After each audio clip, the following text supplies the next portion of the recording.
के आशीर्वाद भरल ताली सब गोटे के दिस से बजवा के चाहिए और के ना आई बउआ के आई बउआ के आई बउआ के होई छै जगमुरना रे दुआर बाजे बजना रे आई बउआ के होई छै जगमुरना रे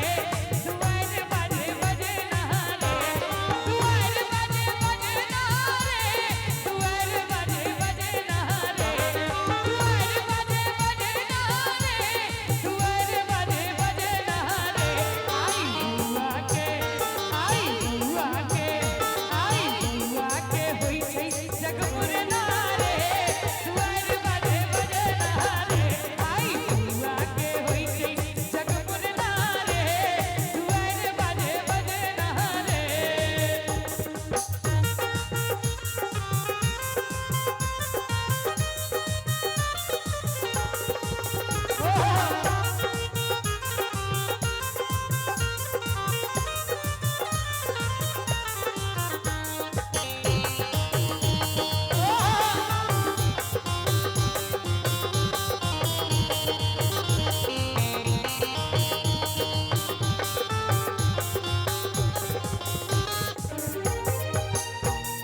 मौसा लुटावे अनधन सुनमा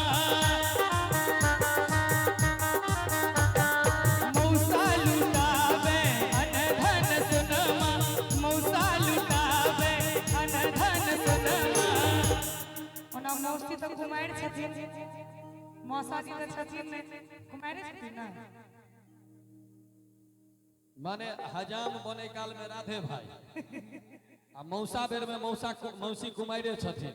ई कोनो तुकबंदी नहीं भेलै ढंग से आहा मौसा बनबे थोड़े देर के लेल मान लिया आहा बाबा बनू है अखने हम बाबा किया बनब की मुकेश भाई थोड़े देर के लेल मौसा हमरो मान सकै छी अहाँ हां एहि में कोन बात छै अच्छा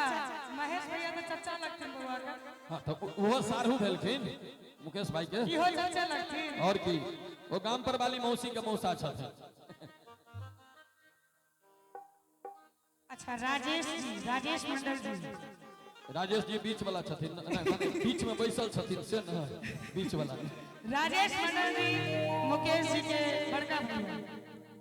चलू राधा भाई आप वहां अपन नंबर काट लिया अपने मोने दूटा छथिन एकेटा न राजेश अरे मौसा लुटावे अनधन सुनमा मौसा लुटावे अनधन सुनमा मौसी लुटावे हथ कंगना रे दुआर बाजे बजना रे आई बउआ के होई छै जगमुरना रे दुआर बाजे बजना रे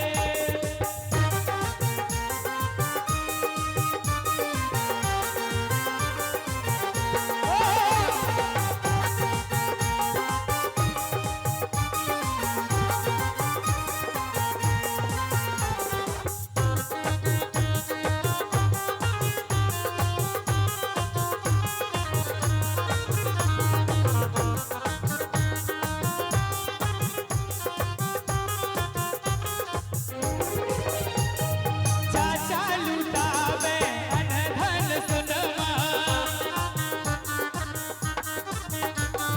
चाचा लुटावे अनधन सुनमा चाचा लुटावे अनधन सुनमा महेश चाचा के